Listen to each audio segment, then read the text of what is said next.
compte sur vous, Hubert. Aucun malentendu. Tenez. En ce moment, il voit du racisme partout. Vous faites ça aussi en France?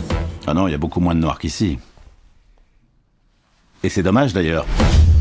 Bonjour à tous, bonjour à toutes, et je ne vous demanderai pas comment est votre blanquette, mais c'est pas l'envie qui me manque, puisqu'aujourd'hui nous allons parler du troisième volet de la saga OSS 117, OSS 117, Alerte rouge en Afrique noire. Je tiens à préciser au passage que j'ai parlé de Michel Hazanavicius, qui est l'un des créateurs principaux de cette saga, en tout cas celui qui a réalisé les deux premiers. Je le précise parce qu'il y a très peu de gens qui savent que cette vidéo existe et qui savent même qui est ce mec. Donc le lien apparaîtra par ici, vous pouvez aller voir du coup une rétrospective de sa carrière en général et des deux OSS 117 qu'il a réalisé. Ce nouveau OSS 117, cela dit, n'est pas réalisé par Michel Hazanavicius, il est réalisé par Nicolas Bedos.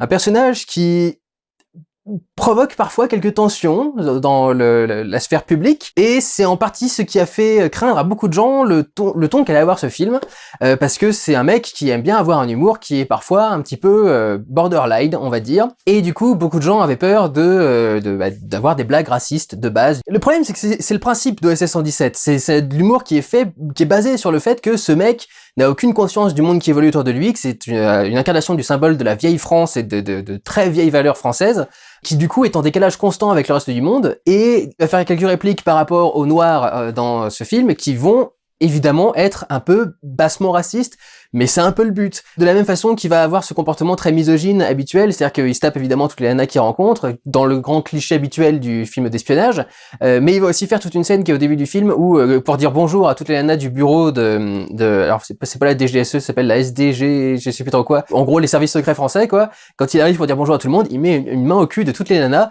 et les nanas pour le coup adorent ça du coup dans ce film-là, et il y en a même une à la fin qui lui dit, je sais plus, I like it, Hubert, ou un truc dans ce genre-là, et il répond, avec le petit rictus évidemment, me too. Donc voilà, vous voyez quel genre d'humour vous allez avoir. Faut dire que quand même, au final, Nicolas Bedos, il est plutôt bien taillé pour le truc. J'avais beaucoup aimé son premier film, Monsieur et Madame Adelman, qui était une intrigue littéraire, on va dire, parce que je vais pas dire policière parce que c'est pas vraiment policier, ça se passe dans le milieu de livres plutôt, mais une intrigue littéraire qui était vraiment extrêmement bien foutue, et le retournement final était très intéressant. Bedos d'ailleurs, je crois qu'il est auteur de base, il est écrivain, et le scénario du coup était vraiment très bien foutu. J'ai pas vu son autre film, son deuxième film qui s'appelle La Belle Époque. Beaucoup de gens m'ont conseillé de le regarder quand il est sorti, et on a pas arrêté de m'en parler en fait une fois qu'il était sur les écrans. Mais je dois avouer que ça m'a pas spécialement attiré. Le côté vivre dans la nostalgie, etc. Et tout le bordel, c'est pas un truc qui m'attire du tout. La bande-annonce me paraissait pas intéressante. Je trouvais que l'histoire avait l'air assez basique et un petit peu, j'ai envie de dire un petit peu bête quoi. Ce mec qui tombe amoureux de la nana qui incarne son ancienne femme avant, comme il se rendait pas compte que du coup elle jouait un rôle et que c'était pas le bon truc, etc. Enfin bref, j'avais un petit peu de mal avec le principe. J'étais pas trop attiré et du coup je l'ai toujours pas vu à l'heure actuelle. Mais quand même, c'était un film qui était basé sur le principe de reproduire du coup une ancienne époque. Et comme les OSS 117 sont basés sur le fait de reproduire l'époque et les films d'époque dans lesquels ils sont tournés, il y a quand même quelque chose d'intéressant dans le fait d'avoir été chercher Nicolas Bedos pour faire ça, quoi. Et je dois dire qu'il s'en est très très bien sorti. Donc l'histoire, c'est qu'on fait appel à OSS 117 pour aller aider un dictateur africain à se faire réélire à 84% et à faire taire du coup la rébellion qui est en train de se fomenter avec les différents mouvements révolutionnaires qui sont en train de se créer dans le pays. Et il va être accompagné dans cette mission par OSS 1001, qui est joué par Pierre Ninet, que moi j'aime beaucoup Pierre Ninet, et j'aime beaucoup qu'il ait été casté parce que il représente du coup le petit jeune qui est la relève, la révolution, etc. Donc évidemment il y a un double sens à prendre Pierre Ninet qui est un peu la relève des acteurs français. En même temps il commence à prendre de l'âge maintenant, il commence à avoir de la bouteille, ça va commencer à devenir un acteur installé du coup maintenant, pas juste la relève. Il fait presque tourner la tête même des mecs qui sont à côté de lui, qui sont attirés mais du coup par son côté, il assume un peu plus son côté féminin, sexy et tout le bordel. Et étant donné que je suis moi-même pas insensible au charme de Pierre Ninet depuis quelques années, je dois dire que du coup je comprends un petit peu le truc, donc ça m'a fait pas mal marrer du coup. Et je dois dire que, à mon sens, c'est plutôt très réussi. En même temps, le scénariste, lui, est toujours le même. Apparemment, Michel Hazanavicius n'a pas aimé le scénario du troisième film, mais le scénariste, c'est toujours celui qui avait fait le scénario des deux premiers OSS. Et je dois dire qu'en termes de ton, effectivement, ça se sent, quoi. Tu as l'impression qu'il n'y a pas vraiment eu de changement. C'est exactement le même style de blague, c'est la même façon de raconter des histoires. Même si Bedos dit que la narration a évolué dans le film, je trouve pas que la narration soit très différente par rapport aux autres OSS. Vraiment, je trouve qu'il y a une vraie continuité dans le style d'humour, et je pense que tout le monde s'est plutôt marré. D'ailleurs, je dois dire qu'il y a tout un scandale en ce moment par rapport au pass sanitaire, parce que la fréquentation des salles aurait diminué de 70%. Je dois dire que mon cinéma était quasi plein là. Donc je sais pas, peut-être que j'ai un bon cinéma, même presque tout le monde portait son masque et tout le bordel. Enfin, je sais pas, il y a peut-être un bon public dans le cinéma où je vais, mais en tout cas, ouais, dans mon cinéma à moi, la salle était quasi pleine et heureusement que j'ai réservé ma place à l'avance parce que j'ai failli pas en avoir.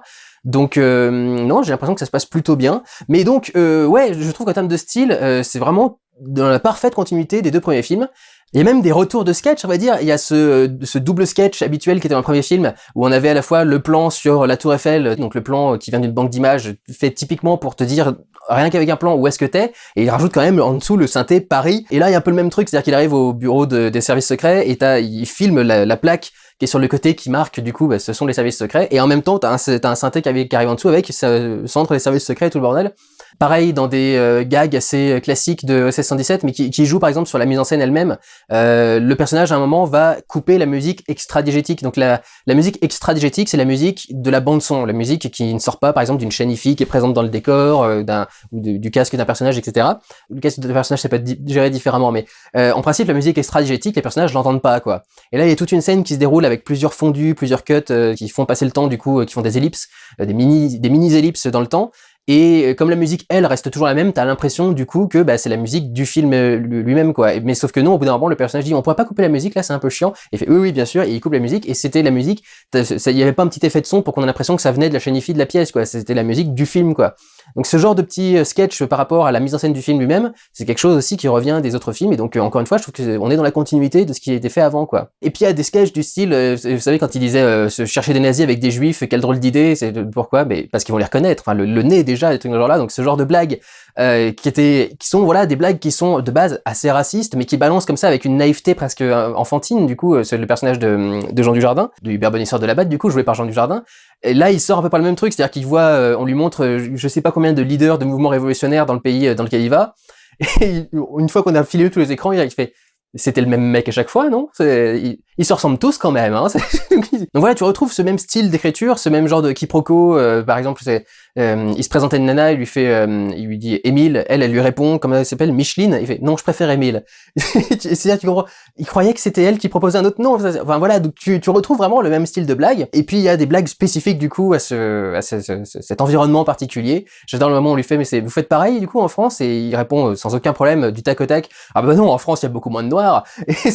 Et du coup c'est par rapport à tout le truc qu'il a fait avant, j'essaie de pas gâcher toute la blague non plus, mais vraiment on retrouve exactement le même style d'humour et je trouve que ça marche encore une fois extrêmement bien. Et puis surtout en termes de style visuel, c'est le gimmick des OSS 117, c'est de reproduire du coup le style de l'époque dans lequel se déroule le film et le style des films de l'époque, et surtout des films d'espionnage notamment, et par exemple les James Bond sont une bonne référence parce que les James Bond il y en a eu régulièrement pendant des décennies quoi. Donc du coup ils marquent très très bien les différences entre les différentes époques. Et là on a du coup un semi Goldfinger, notamment avec le générique par exemple, qui est très drôle, c'est une reprise du générique, vous savez, où il y avait la nana allongée avec le corps peint en or et puis des projections de différentes scènes.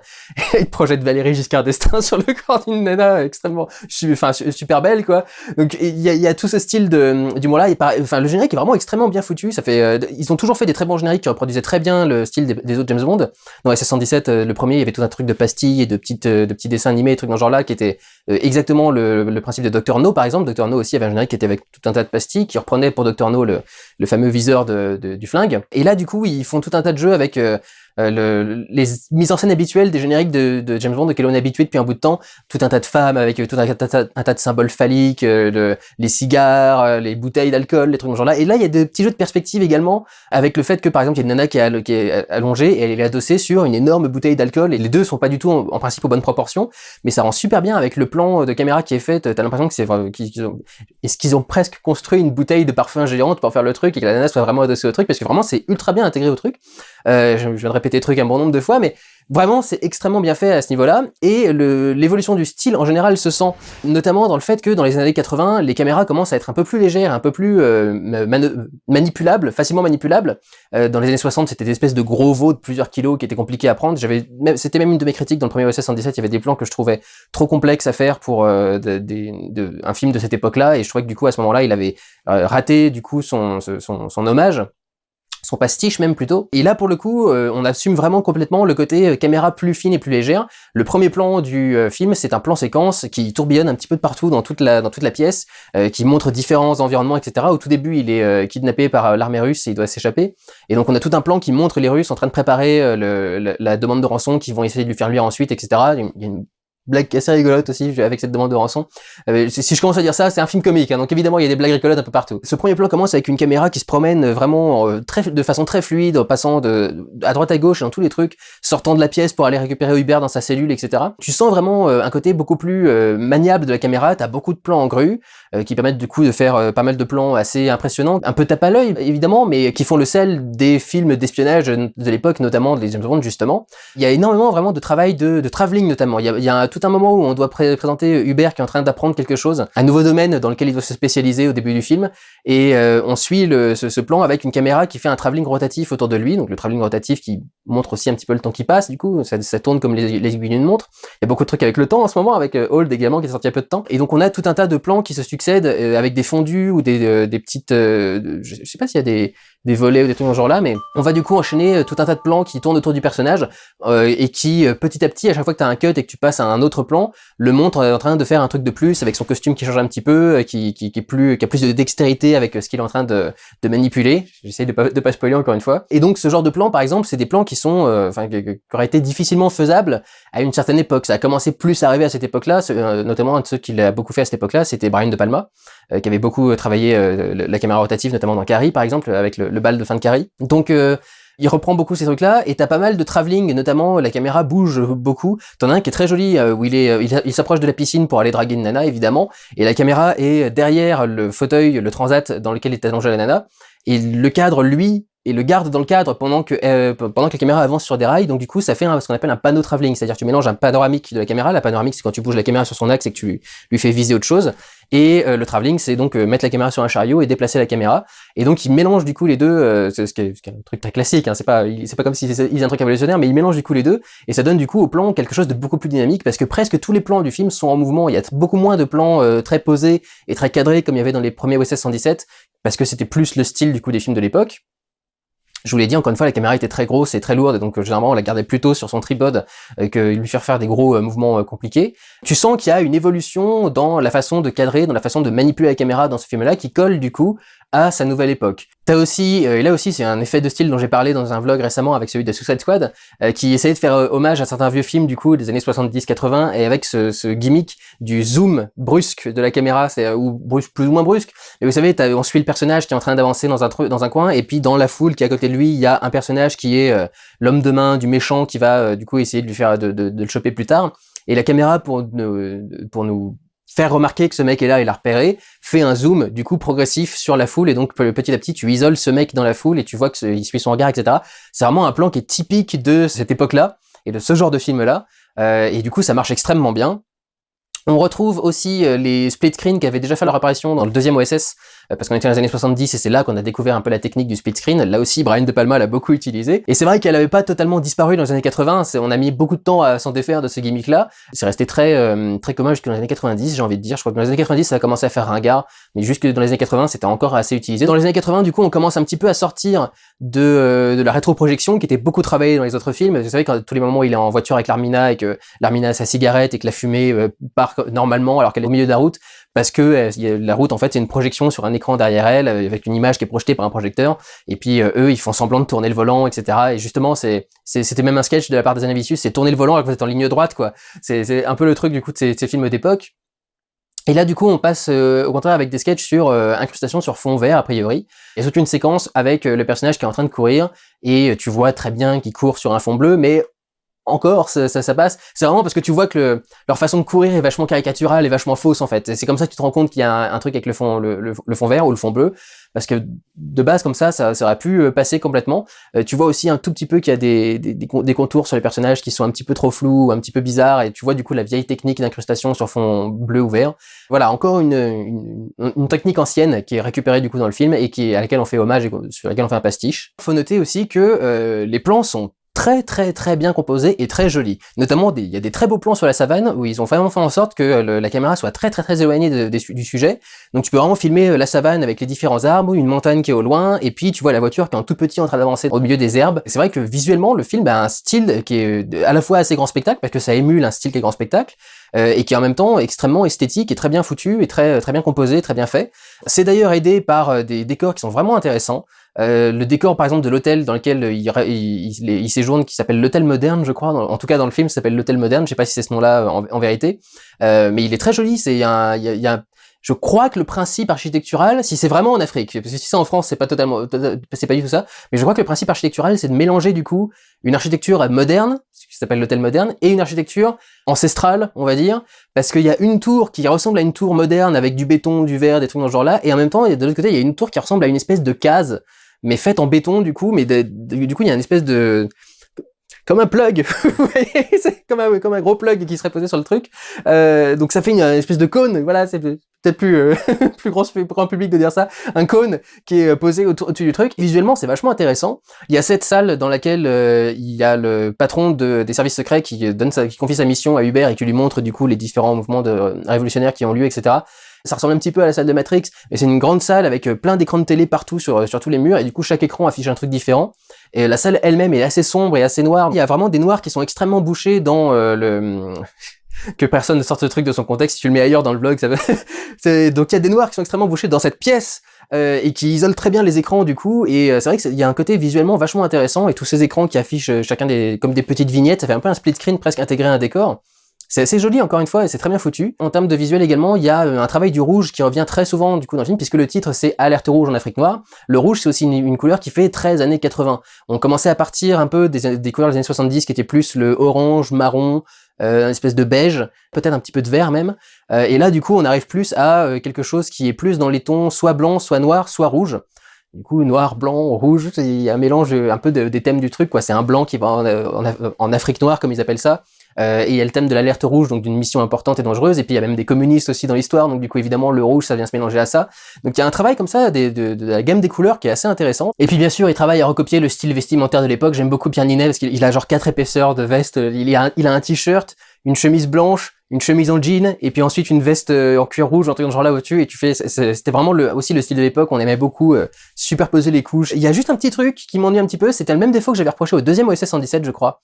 Non, j'avais reproché ça à The Artist de Michel Hazanavicius. En principe, ils refont des logos à l'ancienne pour les films OSS 117, et cette fois-ci, alors il y a le logo Gaumont, et puis ils ont créé un logo Mandarin des années 80, et en fait Mandarin Film, c'est l'une des boîtes de production qui produit OSS 117, et elle n'existait pas à ces époques-là, et donc à chaque fois ils créent un logo spécial pour elle.